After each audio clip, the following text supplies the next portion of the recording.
कुमकुम भरे कदमों से माँ शैलपुत्री आए आपके द्वार। सुख संपत्ति आपको मिले अपार। प्रथम नवरात्र की आप सभी को मंगल शुभकामनाएं। माँ शैलपुत्री आप सभी भक्तजनों का कल्याण करें। आज नवरात्रि के प्रथम दिन पर आप सुनेंगे माँ शैलपुत्री की संपूर्ण कथा। हिमालय की पुत्री होने के कारण इन्हें माँ शैलपुत्री कहा जाता है। माँ शैलपुत्री का स्वरूप बहुत ही शांत और सरल है।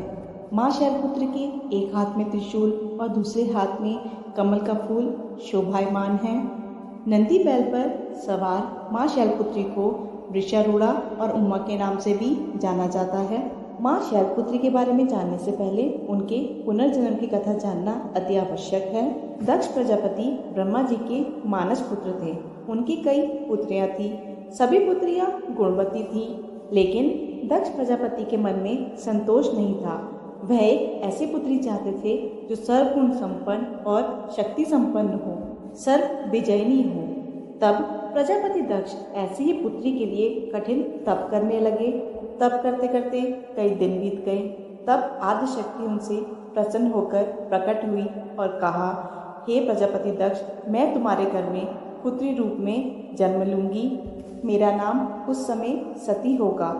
मैं सती के रूप में जन्म लेकर अपनी लीला का विस्तार करूंगी। और इस प्रकार देवी आद्या ने सती रूप में दक्ष प्रजापति के यहाँ जन्म लिया। देवी सती दक्ष प्रजापति की पुत्रियों में सबसे अलौकिक थी। उन्होंने अपने बालपन में ही ऐसे कई अलौकिक कार्य कर दिखाए थे जिसे देखकर दक्ष प्रजापति को भी विस्मय की लहरों में डूब जाना पड़ा था। जब सती विवाह योग्य हो गई तो दक्ष को उनके विवाह की चिंता हुई। इसके लिए उन्होंने ब्रह्मा जी से परामर्श किया। ब्रह्मा जी ने कहा, देवी शक्ति आद्या का अवतार है और आद्या आदि शक्ति और शिव आदि पुरुष हैं। इसलिए सती के विवाह के लिए शिव ही योग्य और उचित वर हैं। प्रजापति दक्ष ने ब्रह्मा जी की बात मानकर देवी सती का विवाह शिव जी के साथ कर दिया। अब देवी सती कैलाश पर्वत पर जाकर भगवान शिव के साथ रहने लगी। हालांकि शिव जी दक्ष प्रजापति के दामाद थे, फिर भी कुछ ऐसी घटना हुई जिसके कारण प्रजापति के मन में शिव जी के लिए बैर और क्रोध उत्पन्न हो गया। वह घटना कुछ इस प्रकार थी। एक बार ब्रह्मा जी ने धर्म के निरूपण के लिए एक महासभा का आयोजन किया। सभी बड़े बड़े देवता सभा में उपस्थित थे। भगवान शिव भी एक और ध्यान मग्न बैठे हुए थे।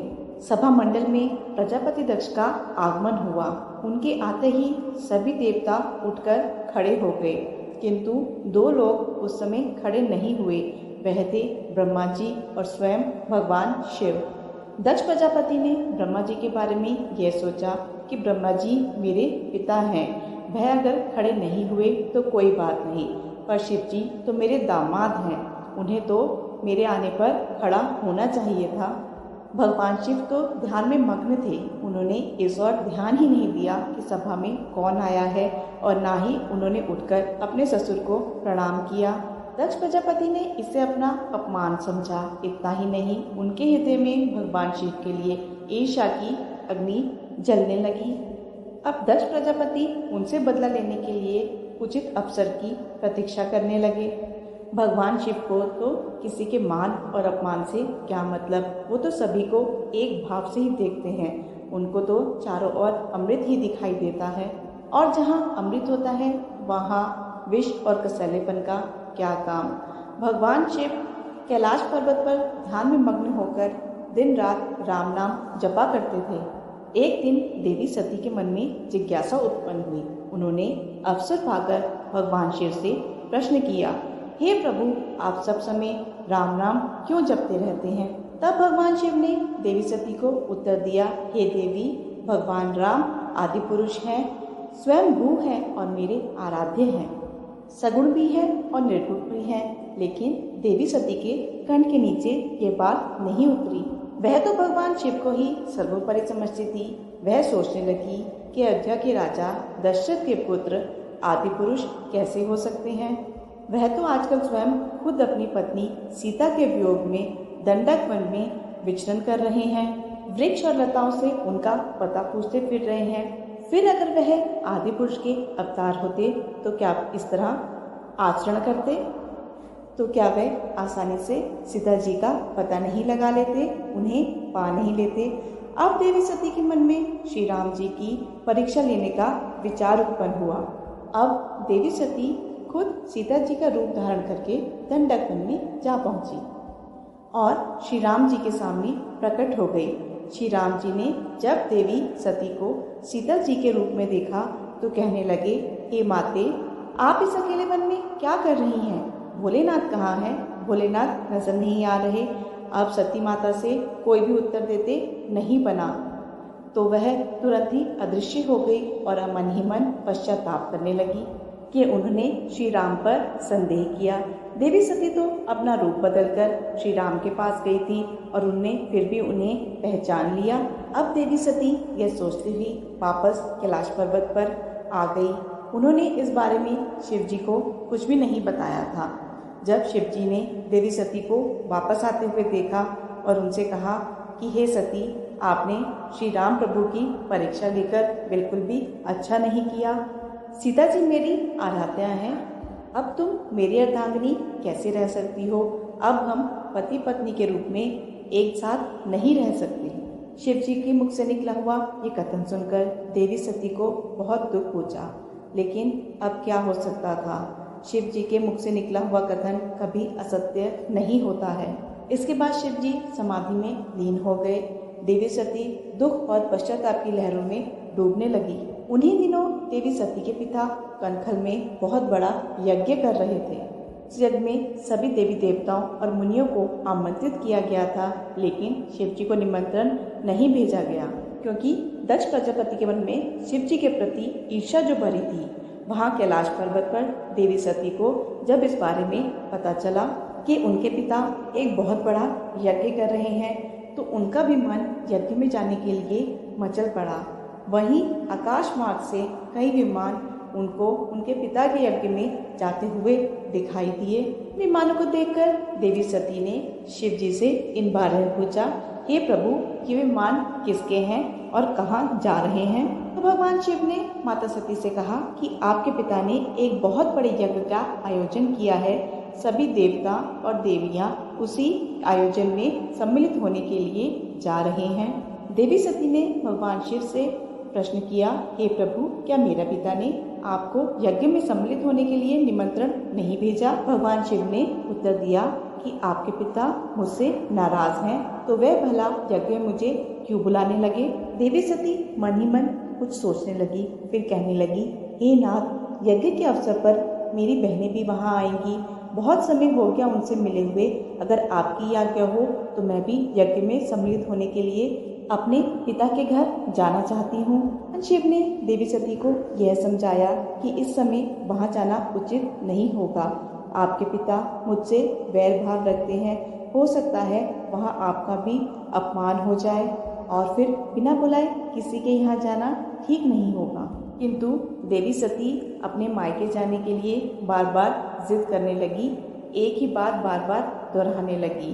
तो इनकी यह हट देखकर शिव जी ने उन्हें वहां जाने की आज्ञा दे दी और उनके साथ अपना एक गण भी भेज दिया था, जिनका नाम था वीरभद्र।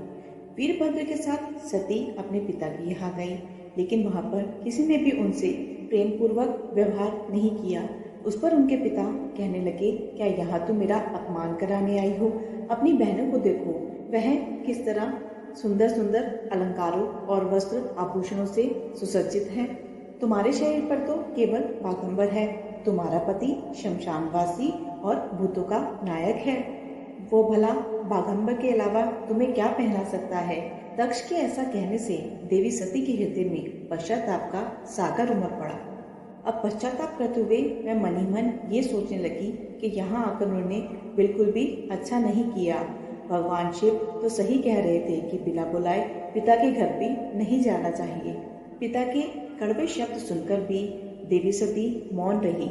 वह उस मंडप में गई जहाँ सभी देवी देवता और ऋषि मुनि बैठे हुए थे और यज्ञ कुंड में धू धू करके अग्नि जल रही थी और उस यज्ञ में आहुतियां डाली जा रही थी। यज्ञ मंडप में देवी सती ने सभी देवी देवताओं के भाग देखे, लेकिन उन्होंने वहां अपने पति का भाग नहीं देखा। ऐसा देखकर उन्होंने अपने पिता से प्रश्न किया, हे पिताश्री, यज्ञ में तो सभी के भाग दिखाई दे रहे हैं, लेकिन कैलाशपति का यहाँ कोई भाग दिखाई नहीं दे रहा है। देवी सती का प्रश्न सुनकर दक्ष ने कहा, हे पुत्री, मैं तुम्हारे पति को कोई देवता नहीं समझता। वह तो शमशान में रहने वाला, हड्डियों की माला पहनने वाला, नग्न रहने वाला भूतों का स्वामी है। वह देवताओं की पंक्ति में बैठने योग्य नहीं है, भला उसे कौन भाग देगा। ऐसा सुनकर देवी सती के नेत्र क्रोध से लाल हो गए, उनकी भौहें टेढ़ी हो गई, उनका मुखमंडल प्रलय के सूर्य के समान दमक उठा। उन्होंने पीड़ा और अपमान से तिल मिलाते हुए कहा, मैं इन शब्दों को कैसे सुन रही हूँ, मुझ पर धिक्कार है, और देवताओं तुम पर भी धिक्कार है। तुम कैलाशपति के बारे में ऐसे अपशब्द कैसे सुन सकते हो, जो मंगल के प्रतीक हैं और जो क्षण भर में संपूर्ण सृष्टि को नष्ट करने की शक्ति रखते हैं। वह मेरे स्वामी हैं। एक नारी के लिए उसका पति ही उसका स्वर्ग होता है। जो नारी अपने पति के लिए अपमानजनक शब्दों को सुनती है, उसे नरक में जाना पड़ता है। पृथ्वी सुनो, आकाश सुनो, और देवताओं तुम भी सुनो। मेरे पिता ने मेरे स्वामी का अपमान किया है। अब मैं एक क्षण भी जीवित नहीं रहना चाहती। देवी सती अपने वचनों को समाप्त करते ही देखते हवन कुंड की अग्नि में कूद गई। यज्ञ की आहुतियों के साथ उनका शरीर भी जलने लगा। यज्ञ मंडप में खलबली मच गई, हाहाकार मच गया। देवता उठकर अपने स्थान पर खड़े हो गए। वीरभद्र यह देखकर क्रोध से भर गए और वह उछल कर यज्ञ का विध्वंस करने लगे। यज्ञ मंडप में भगदड़ मच गई। देवता और ऋषिमुनि भागने लग गए। वीरभद्र ने देखते ही देखते दक्ष का सिर धड़ से अलग कर दिया। यह समाचार कैलाश पर्वत पर भगवान शिव तक जा पहुंचा। यह सुनते ही वह एक आंधी की तरह कनकल जा पहुंचे। देवी सती के जले हुए शरीर को देखकर भगवान शिव अपने आप को ही भूल गए। उनके प्रेम और भक्ति में भगवान शिव को व्याकुल कर दिया था। जिन्होंने काम पर भी विजय पाई थी और जो सारी सृष्टि को नष्ट करने की क्षमता रखते थे। वह देवी सती के प्रेम में खो गए, बेसुध हो गए। उन्होंने उन्मुख की तरह देवी सती के शरीर को अपने कंधे पर रख लिया और उनके जले हुए शरीर को लेकर वह पृथ्वी पर भ्रमण करने लगे। भगवान शिव पार्वती के ऐसे प्रेम को देखकर पृथ्वी रुक गई, हवा रुक गई, जल का प्रवाह भी ठहर गया। सभी देवतागण अपनी सांसें रोककर इस दृश्य को देखने लगे। पूरी सृष्टि व्याकुल हो गई। सृष्टि के सभी प्राणी त्राहिमाम त्राहिमाम करने लगे। इस भयानक संकट को देखकर सृष्टि के पालनहार भगवान विष्णु आगे बढ़े। शिव जी को बेसुध देखकर वह अपने चक्र से देवी सती के एक एक अंग को काट कर गिराने लगे। धरती पर 51 जगह पर देवी सती के यह अंग कटकर गिरे। जहाँ पर यह अंग कटकर गिरे वहीं शक्तिपीठ स्थापित हो गया। जब अंग कटकर गिर गए तब सदाशिव अपने आप में आए। जब वह अपने आप में आए तब सृष्टि का चक्र पुनः चलने लगा। जहाँ देवी सती के अंग कटकर गिरे और शक्तिपीठ स्थापित हुए, वहाँ आज भी देवी सती का पूजन होता है, उनकी उपासना होती है। यज्ञ मंडप में अपने शरीर को भस्म करने के बाद देवी सती ने हिमालय के घर में उनकी पुत्री के रूप में जन्म लिया। अर्थात शैल की पुत्री होने के कारण ही अगले जन्म में उन्हें शैलपुत्री के रूप में पूजा जाने लगा। यह थी माँ शैलपुत्री की पावन कथा। अब सुनते हैं महिषासुर मर्दिनी स्तोत्र का हिंदी अनुवाद। हे हिमालय राज की कन्या, विश्व को आनंद देने वाली, नंदी गणों के द्वारा नमस्कृत, गिरिवर विंध्याचल के शिरों पर निवास करने वाली, भगवान विष्णु को प्रसन्न करने वाली, इंद्रदेव के द्वारा नमस्कृत, भगवान नीलकंठ की पत्नी, विश्व में विशाल कुटुंब वाली और विश्व को संपन्नता देने वाली, हे महिषासुर का मर्दन करने वाली भगवती, अपने बालों की लता से आकर्षित करने वाली, पर्वत की पुत्री, तुम्हारी जय हो, जय हो, जय हो। देवों को वरदान देने वाली, दुर्धर और दुर्मुख असुरों को मारने वाली और स्वयं में ही हर्षित रहने वाली, तीनों लोगों का पोषण करने वाली, शंकर को संतुष्ट करने वाली, पापों को हरने वाली और घोर गर्जना करने वाली, दानवों पर क्रोध करने वाली, अहंकारियों के घमंड को सुखा देने वाली, समुद्र की पुत्री, हे महिषासुर का मर्दन करने वाली, अपने बालों की लता से आकर्षित करने वाली, पर्वत की पुत्री, तुम्हारी जय हो, जय हो, जय हो। हे जगत माता, मेरी माँ, प्रेम से कदम्ब के वन में वास करने वाली, हास्य भाव में रहने वाली, हिमालय के शिखर पर स्थित अपने भवन में विराजित मधु की तरह मधुर मधुकैटभ का मद नष्ट करने वाली, महिष को वर्दीन करने वाली, सदा युद्ध में लिप्त रहने वाली, हे महिषासुर का मर्दन करने वाली, अपने बालों की लता से आकर्षित करने वाली, पर्वत की पुत्री, तुम्हारी जय हो, जय हो, जय हो। शत्रुओं के हाथियों की सूंड काटने वाली और उनके 100 टुकड़े करने वाली, जिनका सिंह शत्रुओं से हाथियों के सिर अलग अलग टुकड़े कर देता है, अपनी भुजाओं के अस्त्रों से चंड और मुंड के शीश काटने वाली, हे महिषासुर का मर्दन करने वाली, अपने बालों की लता से आकर्षित करने वाली, पर्वत की पुत्री, तुम्हारी जय हो, जय हो, जय हो।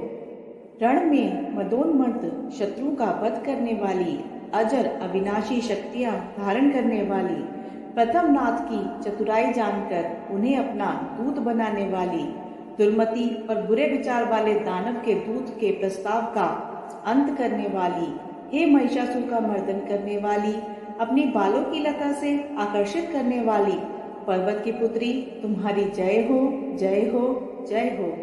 शरणागत शत्रुओं की पत्नियों के आग्रह पर उन्हें अभिदान देने वाली, तीनों लोगों को पीड़ित करने वाले दैत्यों पर प्रहार करने योग्य त्रिशूल धारण करने वाली, देवताओं की दुदुम्बी से दुमी दुमी की ध्वनि से सभी दिशाओं में व्याप्त करने वाली, हे महिषासुर का मर्दन करने वाली, अपने बालों की लता से आकर्षित करने वाली, पर्वत की पुत्री, तुम्हारी जय हो, जय हो, जय हो।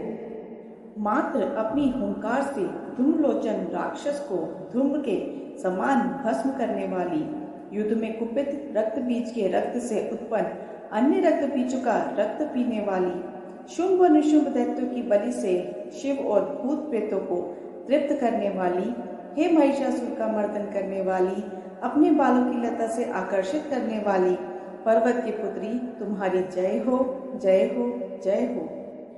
युद्ध भूमि में जिनके हाथों के कंगन धनुष के साथ चमकते हैं, जिनके सोने के तीर शत्रुओं को विदीर्ण करके लाल हो जाते हैं और उनकी चीख निकालते हैं, चारों प्रकार की सेनाओं का संहार करने वाली, अनेक प्रकार की ध्वनि करने वाले बटुकों को उत्पन्न करने वाली, हे महिषासुर का मर्दन करने वाली, अपने बालों की लता से आकर्षित करने वाली, पर्वत की पुत्री, तुम्हारी जय हो, जय हो, जय हो।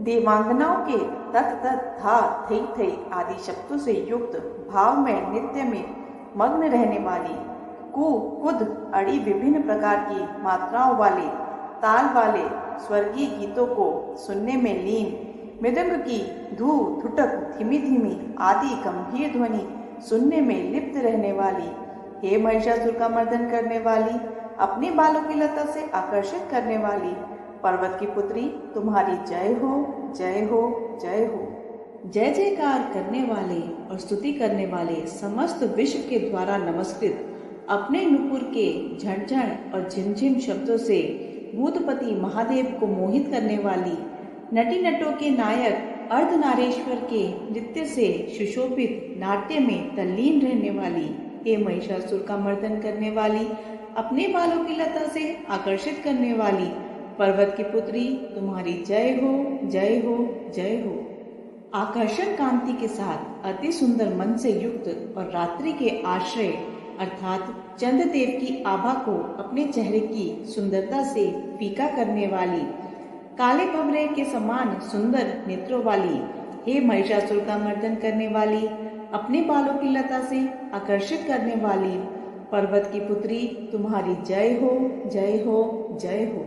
महायोद्धाओं से युद्ध में चमेली के पुष्पों की भांति कोमल स्त्रियों के साथ रहने वाली तथा चमेली की लताओं की भांति कोमल भील स्त्रियों से जो झिंगुरों के झुंड की भांति घिरी हुई हैं, चेहरे पर उल्लास से उत्पन्न उषा काल के सूर्य और खिले हुए लाल फूल के समान मुस्कान वाली, हे महिषासुर का मर्दन करने वाली, अपने बालों की लता से आकर्षित करने वाली पर्वत की पुत्री तुम्हारी जय हो, जय हो, जय हो। जिसके कानों से अविरल मद बहता रहता है, उस हाथी के समान उत्तेजित है गजेश्वरी। तीनों लोकों के आभूषण, रूप, सौंदर्य, शक्ति और कलाओं से सुशोभित है। राजपुत्री सुंदर मुस्कान वाली स्त्रियों को पाने के लिए मन में मोह उत्पन्न करने वाली कामदेव की पुत्री के समान, हे महिषासुर का मर्दन करने वाली, अपने बालों की लता से आकर्षित करने वाली पर्वत की पुत्री तुम्हारी जय हो, जय हो, जय हो। जिनका कमल दल के समान कोमल, स्वच्छ और कांति से युक्त मस्तक है, हंसों के समान जिनकी चाल है, जिनसे सभी कलाओं का उद्भव हुआ है, जिनके बालों में भंवरों से घिरे कुमुदनी के फूल और बकुल पुष्प सुशोभित हैं, उन महिषासुर का मर्दन करने वाली, अपने बालों की लता से आकर्षित करने वाली पर्वत की पुत्री तुम्हारी जय हो, जय हो, जय हो। जिनके हाथों की मुरली से बहने वाली ध्वनि से कोयल की आवाज भी लज्जित हो जाती है, जो खिले हुए फूलों से रंगीन पर्वतों से विचरित हुई पुलिंद जनजाति की स्त्रियों के साथ मनोहर गीत गाती हैं, जो सद्गुणों से संपन्न शबरी जाति की स्त्रियों के साथ खेलती है, उन महिषासुर का मर्दन करने वाली, अपने बालों की लता से आकर्षित करने वाली पर्वत की पुत्री तुम्हारी जय हो, जय हो, जय हो। जिनकी चमक से चंद्रमा की रोशनी फीकी पड़ जाए, ऐसे सुंदर रेशम के वस्त्रों से जिनकी कमर सुशोभित है, देवताओं और असुरों के सर झुकने पर उनके मुकुट की मणियों से जिनके पैरों के नाखून चंद्रमा की भांति दमकते हैं, और जैसे सोने के पर्वतों पर विजय पाकर कोई हाथी मदोन्मत्त होता है, वैसे ही देवी के वक्षतल कलश की भांति प्रतीत होती है। ऐसी है महिषासुर का मर्दन करने वाली, अपने बालों की लता से आकर्षित करने वाली पर्वत की पुत्री तुम्हारी जय हो, जय हो, जय हो। सहस्त्रों दैत्यों के सहस्त्रों हाथों से सहस्त्रों युद्ध जीतने वाली और सहस्त्रों हाथों से पूजित सुर ताकत उत्पन्न करने वाली, उसका तारकासुर के साथ युद्ध कराने वाली, राजा सूरत और समाधि नामक वैश्य की भक्ति से समान रूप से संतुष्ट होने वाली, हे महिषासुर का मर्दन करने वाली, बालों की लता से आकर्षित करने वाली पर्वत की पुत्री तुम्हारी जय हो, जय हो, जय हो। जो भी तुम्हारे दयामय पद कमलों की सेवा करता है, हे कमला, वह व्यक्ति कमला निवास कैसे ना बने। हे शिवे, तुम्हारे पद कमल ही परम पद हैं, उनका ध्यान करने पर ही परम पद कैसे नहीं पाऊंगा। हे महिषासुर का मर्दन करने वाली, बालों की लता से आकर्षित करने वाली पर्वत की पुत्री तुम्हारी जय हो, जय हो, जय हो। सोने के समान चमकते हुए नदी के जल से जो तुम्हें रंग भवन में छिड़काव करेगा, वो शची के वश से आलिंगित होने वाले इंद्र के समान सुखानुभूति क्यों ना पाएगा। हे वाणी, तुमसे मांगल्य का निवास है, मैं तुम्हारे चरण में शरण लेता हूँ। हे महिषासुर का मर्दन करने वाली, बालों की लता से आकर्षित करने वाली पर्वत की पुत्री तुम्हारी जय हो, जय हो, जय हो। तुम्हारा निर्मल चंद्र समान मुख चंद्रमा का निवास है, जो सभी अशुद्धियों को दूर कर देता है। नहीं तो क्यों मेरा मन इंद्रपुरी की सुंदर स्त्रियों से विमुख हो गया है। मेरे मत के अनुसार तुम्हारी कृपा के बिना शिव नाम के धन की प्राप्ति कैसे संभव हो सकती है। हे महिषासुर का मर्दन करने वाली, बालों की लता से आकर्षित करने वाली पर्वत की पुत्री तुम्हारी जय हो, जय हो, जय हो। हे तीनों पर दया करने वाली उमा, मुझ पर भी दया कर ही दो। हे जगत जननी, जैसे तुम दया की वर्षा करती हो, वैसे ही तीरों की वर्षा भी करती हो, इसलिए इस समय जैसा तुम्हें उचित लगे वैसा करो, मेरे पाप और ताप दूर करो। हे महिषासुर का मर्दन करने वाली, बालों की लता से आकर्षित करने वाली पर्वत की पुत्री तुम्हारी जय हो, जय हो, जय हो। आशा है आपको ये वीडियो पसंद आई होगी। वीडियो को लाइक शेयर ज़रूर कीजिएगा कमेंट बॉक्स में जय माता दी लिखकर चैनल को सब्सक्राइब करना ना भूलिएगा। धन्यवाद।